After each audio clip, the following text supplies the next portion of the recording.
నమస్తే. ఇన్నాళ్ళు నన్ను సపోర్ట్ చేస్తూ, ఎంకరేజ్ చేస్తూ మీ ప్రేమని నాకు అందిస్తున్న ప్రతి ఒక్కరికి కృతజ్ఞతలు. అలాగే ఈ వీడియో కూడా ఖచ్చితంగా మీకు ఉపయోగపడుతుంది. లైక్, షేర్ అండ్ సబ్స్క్రైబ్ చేసి మీ సపోర్ట్‌ని నాకు అందించండి. అలాగే ఈ వీడియో పట్ల మీకున్న అభిప్రాయాన్ని కామెంట్ సెక్షన్‌లో కామెంట్ చేసి తెలియజేయండి. ఇప్పుడు వీడియోని చూద్దాం. నమస్తే. Welcome to our channel. నేను పద్మిని. ఈరోజు మనం ఒక స్పెషల్ డిబేట్ చేయబోతున్నాము.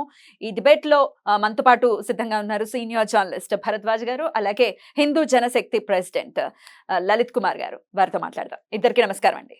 నమస్కారం.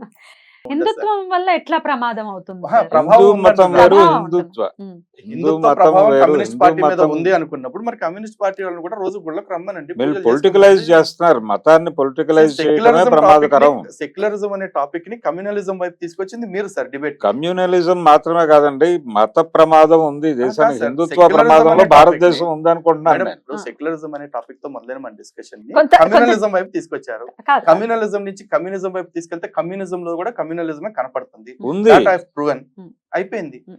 Let us get back to secularism again. Secularism నేను ఇందాక కూడా అవును. డివియేట్ అయిపోయింది పాయింట్. ఇక్కడ ఒకటండి, ఉమ్. మతం అనేదే ప్రమాదం మతం అనేదే ప్రమాదం. అది ఏ అంటే మతమైన ఏ అనేది మతమైనా. ఆయన పాయింట్. ఓకే, మిగతా మతాల గురించి నేను మాట్లాడను. Hmm. ఎందుకంటే నేను హిందువుని కాబట్టి Hmm. ఇక్కడ హిందువుకి ఒక నాస్తిక కోణంలో ఉన్నారు కాబట్టి సార్ కి నాకు డిబేట్ కాబట్టి హిందుత్వం గురించి అడుగుతున్నాను. Hmm. హిందుత్వం ఏ విధంగా ప్రమాదకరం ఏ మీరు విధంగా చెప్పండి. ప్రమాదకరం నేను అనేది నేను చెప్పండి. కూడా అదే చెప్తున్నానండి. ఇప్పుడు ఆయన చెప్పినట్టే ఉమ్. నేను కూడా, అంటే ఎవరైనా ఒక ఆఫీస్లో పనిచేసిన వాళ్ళకి ఆఫీస్లో ఉన్నటువంటి లోపాలు ఏమిటో తెలుస్తాయి కాబట్టి అక్కడ అటాక్ అలాగే ఉంటుంది. ఉమ్. ఓకే సార్, డెఫినెట్ గా. ఇప్పుడు చాలా మంది ఏం మాట్లాడతారంటే, ఉమ్. హిందూ మతం గురించి మీరు మాట్లాడుతున్నారు, పక్క మతాల గురించి ఎందుకు మాట్లాడరు డెఫినెట్ గా అనే- మీ అనే- మీద అభియోగం ఉంది. అంటే దానికి నేను చెప్పే సమాధానం ఏంటంటే, నేను బతికింది ఈ సమాజంలో ఎక్కువ బతికాను కాబట్టి. అవగాహన ఎక్కువ ఉంది ఇక్కడ. అవగాహన ఉందని కాదు, నేను బేసిక్ గా నేను అవగాహన సార్ అడుగుతుంది కూడా ఉంది అదే అని కూడా రిక్వెస్ట్ నేను చేస్తున్నాను. అంటలేదు. అడగటం కూడా రిక్వెస్ట్ చేస్తున్నాను. మీకున్న ఆ అవగాహన తోటి హిందుత్వం ఏ విధంగా ప్రమాదం ప్రమాదకరం అనేది అక్కడికి చెప్పండి. వెళ్దాం సార్. ఎందుకు మన మిగతా డిస్కషన్ అంతా మనకి లెంది అయిపోతుంది. లేదే అవనివ్వండి, పర్వాలేదు కానీ అసలు హిందుత్వం No, no. ఎలా ప్రమాదం అది చెప్పండి. హిందుత్వ అనేది హిందుత్వం ఎలా ప్రమాదం? ఎందుకు ప్రమాదము అంటే, ఉమ్.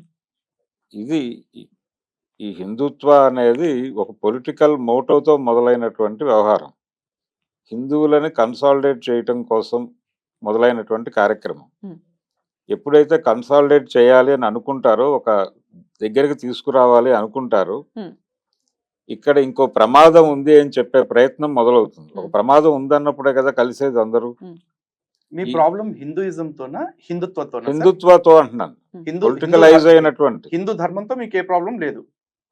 ఏమండి, హిందూ ధర్మంతో మీకు ఏ ప్రాబ్లం లేదు, అంతేనా? హిందూ మతం, హిందూ మతంతో ఆయన ప్రాబ్లం. ఓకే, టెక్నికల్ గా చూసుకుంటే రాజ్యాంగం ప్రకారం మన రిలీజన్ కాబట్టి ఓకే హిందూ మతం అనే హిందూ మాట్లాడాలి మతం కాసేపు. హిందూ హిందుత్వం. మతంతో మీకు ఏం ప్రాబ్లం లేదు. హిందుత్వతోనే నాకు ప్రమాదం హిందూ మతంతో మీకు ఏ ప్రాబ్లం లేదా? లేదు.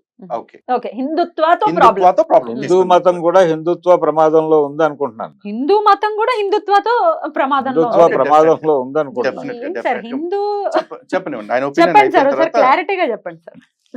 హిందుత్వ ఎలాగా? హిందూయిజానికి హిందుత్వకి ఏమిటి తేడా అసలు? అంటే దాని మతం దాని మానాన అది ఉంటే ప్రమాదం లేదండి.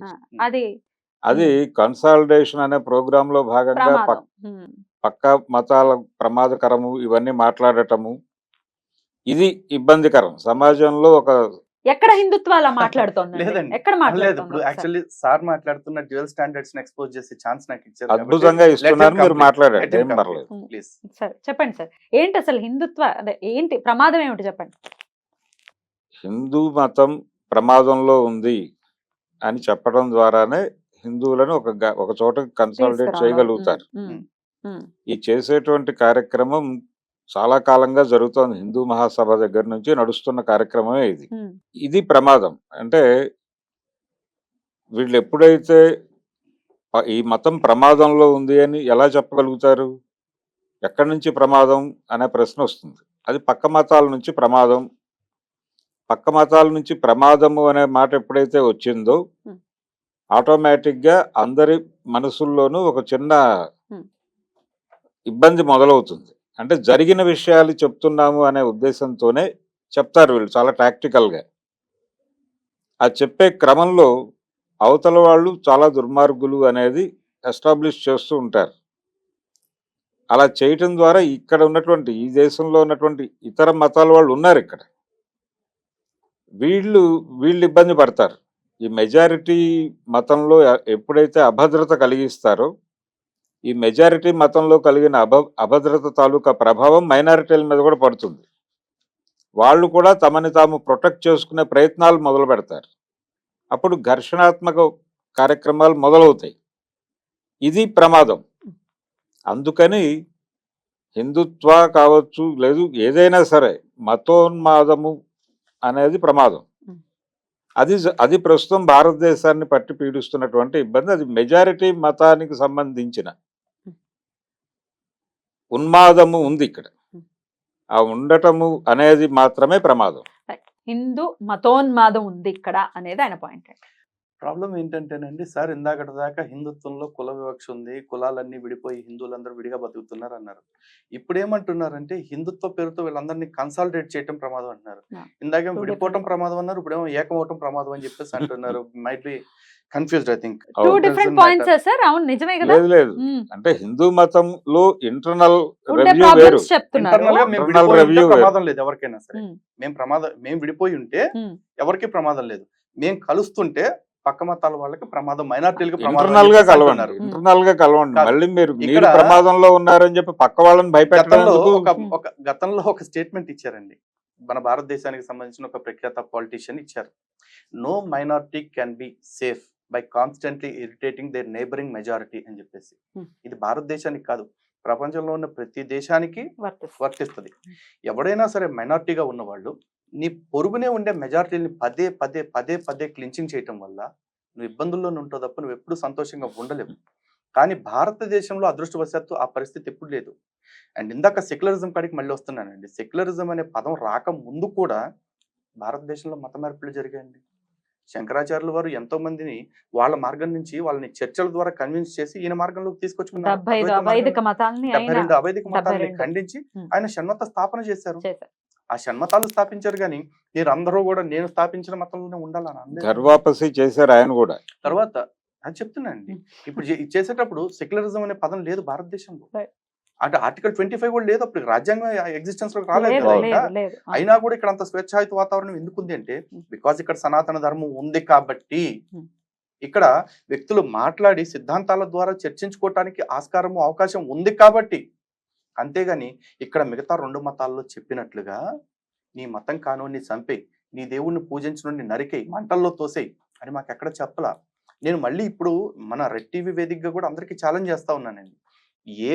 ఏ మతానికి సంబంధించిన వ్యక్తి అయినా సరే, ఈ 2 క్రిస్టియానిటీ ఇస్లామిక్ సంబంధించిన వాళ్ళు ఎవరైనా సరే చర్చకు వస్తాను అంటే కనుక, లేదు ఆ 2 పుస్తకాలు తీసుకుని సారే నాతో వస్తానంటే కనుక నేను హిందూ గ్రంథాలు తీసుకొస్తాను, లేదంటే నేను ఆ 2 మతాల గ్రంథాలు తీసుకొస్తాను. ఎందుకంటే మీరు డిస్టర్బ్ చేయలేదు కదా, నేను ఒక్క నిమిషం కంప్లీట్ చేయనివ్వండి. నేను ఆ 2 మతాలకు సంబంధించిన మత గ్రంథాలు తీసుకొస్తాను. మీరు హిందూ మత గ్రంథాలు 2 ఉంటే 2, 200 ఉంటే 200, 2000 ఉంటే 2000, 20,000 ఉంటే 20,000 గ్రంథాలు తీసురండి. హిందూ గ్రంథాల్లో కానీ ఆ గ్రంథాలను కానీ పరిశీలించి ఎవరి మత గ్రంథాలు మతోన్మాదాన్ని ప్రేరేపిస్తున్నాయి అనే అంశం మీద పరిశీలన చేద్దాం. నేను చూపించే వచనాలు గనక ఆ 2 మత గ్రంథాలు మతోన్మాదాన్ని ప్రేరేపిస్తున్నాయి అంటే ఇక జీవితంలో మీరు ఆ మత గ్రంథాల గురించి మాట్లాడకూడదు. ఆ వచ్చేవాళ్ళు ఎవరైతే వాళ్ళు ఆ మత గ్రంథాన్ని విడిచిపెట్టేయాలి. ఆ మత గ్రంథం మతోన్మాదాన్ని ప్రేరేపిస్తుందని ప్రచారం చేయాలి. Vice versa. ఆ తీసుకొచ్చే గ్రంథాల్లో ఎన్ని మత గ్రంథాల్లో అయితే మతోన్మాదాన్ని ప్రేరేపించే అంశాలు ఒక్క లైన్ అయినా సరే చూపిస్తే ఆ మత గ్రంథాన్ని బాహాటంగా నేను విడిచిపెట్టడమే కాదు, హిందువులందరూ ఈ గ్రంథాన్ని దూరం పెట్టండి, ఇది అంటరాని పుస్తకము, ఇది మతోన్మాదాన్ని ప్రేరేపిస్తుంది, ఇది మానవాళికి ప్రమాదకరము అని చెప్పేసి నేను ఆ రోజు నుంచి ప్రచారం చేస్తాను. ఇప్పుడు పాయింట్ లోకి వస్తామండి. ప్రమాదంలో హిందూ ధర్మం అని చెప్పేసి చెప్తున్నారు. హిందూ ధర్మం ప్రమాదంలో ఉంది. హిందుత్వం కారణంగా ప్రమాదంలో హిందుత్వం కారణంగా. అసలు ఈ హిందుత్వం అనే పదం ఎక్కడి నుంచి ఆరిజినేట్ అయింది? వీర్ సావర్కర్ గారి నుంచి వచ్చింది. ఆయన భవిష్యత్ ద్రష్ట, ఆయన ముందే భవిష్యత్తుని పరిశీలించారు. ఎందుకంటే భారతదేశ స్వతంత్రం కోసం ఉవ్వెత్తున పోరాటం జరుగుతుంటే ఒక మతానికి సంబంధించిన వాళ్ళందరూ కూడా మతపరమైన ఈ దేశం కోసం స్వతంత్రం కోసం పోరాటం మానేసి ఎక్కడో ఖలీఫా అనే అతని పదవి పోయింది కాబట్టి ఖలీఫట్ మళ్ళీ తిరిగి కూర్చోపెట్టాలని చెప్పేసి టర్కీలో జరుగుతున్న ఉద్యమానికి సంఘీభావంగా ఇక్కడ స్వతంత్ర పోరాటం మానేసి కూర్చున్నారు. ఈ రోజున ముస్లింలందరూ కూడా యూనివర్సల్ ఇస్లామిక్ బ్రదర్హుడ్ అని చెప్పి కలిసి ఉంటున్నారు. మీరు కలవటం యూనివర్సల్ వల్లనే పక్క మతం వాళ్ళు అదే బెదిరిపోతున్నారు చెప్తున్నాను అని అండి. అంటున్నారు. యూనివర్సల్ ఇస్లామిక్ బ్రదర్హుడ్ అని చెప్పేసి చెప్తారు. ఉమ్. అంటే ప్రపంచంలో ఉన్న ముస్లింలందరూ కూడా అన్నదమ్ములే అని చెప్పేసి చెప్తారు. ఉమ్. క్రైస్తవులు కూడా అదే చెప్తారు. మనం మనుషులు వేరైనా మతాలు వేరైనా సరే మనందరం కూడా ఒక తల్లి బిడ్డలే అని చెప్పేసి అందరినీ కలిపే ప్రయత్నం చేస్తూ ఉంటారు. కానీ వాస్తవానికి వాళ్ళ మత గ్రంథాలు ఏం చెప్తున్నాయి? ఉమ్. బైబిల్ చూసుకోండి, ఖురాన్ చూసుకోండి, మత గ్రంథాల పేర్లు చెప్పి చెప్తున్నాను నేను. నా మత ధర్మాన్ని అవలంబించిన వాడు ఎవడైతే ఉంటాడో వాడికి పరలోకంలో శిక్షలు ఉంటాయి, ఈ లోకంలో శిక్షలు ఉంటాయి. ఇక్కడ చంపేయండి అవసరమైతే అని చెప్పేసి చెప్తా ఉన్నారు. ఇక్కడ కూడా చంపే ఇక్కడే చంపమని చెప్తున్నారు. Obviously ఇక్కడ మరి ఇక్కడే చంపాలి. చంపేస్తే దేవుడు పైకి వెళ్ళిన తర్వాత ఆ దేవుడు చేసేది ఏందో ఇంకా మరి వాళ్ళే తెలుసుకోవాలి ఆ విషయం. హిందూ దారుణమైన గ్రంథాల్లో రా- మాత్రం అంత దారుణమైన రాతలు ఏవి కూడా ఉమ్. మన గ్రంథాల్లో ఎక్కడా లేవండి. ఉమ్. మన గ్రంథాలన్నిటిలో కూడా అవశ్యమేవ భోక్తవ్యం కృతం కర్మ శుభాశుభం నా భుక్తం క్షేతే కర్మ కల్పకోటి శతైరపి అని చెప్పేసి చెప్తున్నారు. నువ్వు చేసుకున్నది నువ్వు అనుభవించటమే తప్ప నీ కోసం ఎవడో వచ్చి ఏం చేసేది లేదని చెప్తున్నారు. ఇన్ఫాక్ట్ భగవద్గీతలో కూడా స్వామి ఒక మాట చెప్తున్నారు. అధ్యుర్ధానం అధర్మశ్య తదాత్మానం సృజామ్యహం అని చెప్పేసి. ఎప్పుడెప్పుడైతే ఇక్కడ ధర్మానికి గ్లాని కలుగుతుందో అప్పుడు నన్ను నేను సృజించుకుని అధర్మాన్ని అంతం చేస్తానరా బాబు, మీరు కొట్టుకు చచ్చిపోకండి ఉత్తు పుణ్యాన్ని అని చెప్పేసి చెప్పారు. మరి ఇట్లాంటి సనాతన ధర్మం వల్ల మిగతా వాళ్ళకి ప్రమాదం వస్తుంది అంటే ఎలా Yes, సార్ వస్తది. అంటే ఎప్పుడు ఇప్పుడు- వస్తుంది అంటే ఎవడైనా సరే మితిమీరి చేస్తే ఎట్లా ఉంటుందండి? ఉం. ఈరోజు పాండవులు ఉన్నారు, భరించారు, సహించారు, అన్ని చేశారు. ఎప్పుడు ఎదురు తిరిగారు? చివరాఖరి స్థాయిలో ఎదురు తిరిగారు. ఎవరికి తిరిగారు? సొంత అన్నదమ్ములకి తిరగాల్సి వచ్చింది. వచ్చింది. తప్పు చేసినోడు, మరీ అన్యాయంగా ప్రవర్తించేవాడు, అధర్మంగా ప్రవర్తించేవాడు సొంతోడైనా సరే వేసేయాల్సిందే. ఉం. రామాయణంలో అయినా సరే విభీషణుడు అన్నదమ్ములకి ఎందుకు ఎదురు తిరిగాడు? ఆ. వాళ్ళు అధర్మంగా ఉన్నారు కాబట్టి కదా. ఉం. సనాతన ధర్మం కౌంట్స్ ఓన్లీ కాండక్ట్ అంతే, మిగతా ఏది ఇక్కడ ఎట్లాగో లేదు. కానీ మిగతా మతాలు అలా కాదండి. నీ మతం కానూని చంపే, నీ మతం కానూని నరికే అనే వచనాలు చదువుతా ఉన్నారు. కాబట్టి ఆ ప్రమాదాన్ని గుర్తించి ఈ దేశానికి హిందుత్వం కావాలి హిందూ ధర్మంతో పాటు అని చెప్పేసి సావర్కర్ ఈ దేశానికి సంబంధించిన భవిష్యత్తును చూసి చెప్పారు. నిన్న మొన్న బెంగళూరులో చూడండి, షాప్ లో హనుమాన్ చాలీసా పెట్టుకుంటే ఆడెవడికో నొప్పి వచ్చింది ఉం. ముస్లిం వాడికి, ఉం. వాడు వచ్చి షాప్ మీద పడి కొట్టాడు. ఉం.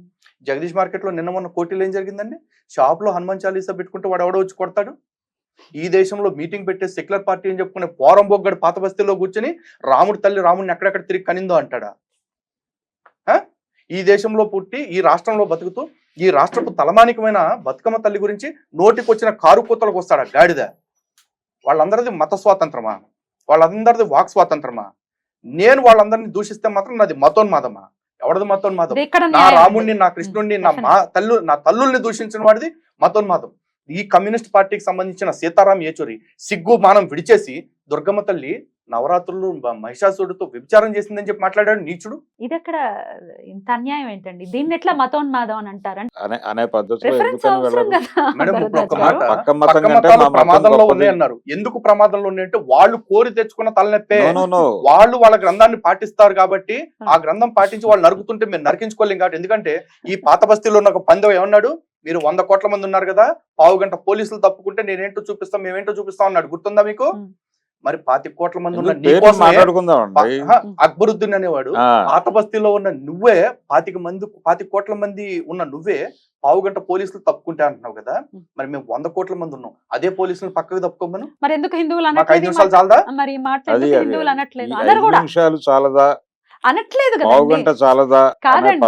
అనే కొడితే పదాలే కొట్టించేసుకునే మతం. టైప్ లో ఎవరు ఆ. ఉండరు కదా. ఇప్పుడు ఎందుకు సార్ అదే కొట్టించుకుంటారు? చెప్తున్నారు. ఎందుకు మీరు అక్కడ ఎందుకు దాకా? రిటాలియేషన్ ఇస్తున్నారు అని మాట్లాడుతున్నారు. ఎందుకు ఇవ్వరు? అంటే ఏంటి మేము ఎట్లా కూర్చోవాలి, అట్లా చవటల్లాగా కూర్చుంటాం అనుకుంటున్నారు? ఆ ఎందుకు రోజులు కూర్చోవాలి? పోయాయండి. కరెక్ట్. ఎందుకు కూర్చోవాలి అసలు? కూర్చోవటం లేదు, ఉం. కూర్చోకపోవడం అనేది ప్రమాదకరం అని నేను అంటున్నా. ఎందుకు కూర్చోవాలి అనేది ప్రశ్న సార్. అసలు ఇప్పుడు ఒక దెబ్బ కొడితే ఇదేమన్నా మేమేమన్నా గాంధీలమా? చిచి, ఓ చెంప మీద గాంధీ కొడితే ఇంకో చెంప గాంధీ- చూపించాలి. కాదండి, ఆ. గాంధీతో పోలికేంటి అసలు? అసలు గాంధీ ఈ అవునా? దేశానికి ఏమైనా ఆదర్శం నేర్పాడా? అది అవమానం. నాకు ఏ ఆదర్శం నేర్పలా. గాంధీ నాకు ఎట్టి పరిస్థితుల్లో ఆదర్శం కాదు అసలు.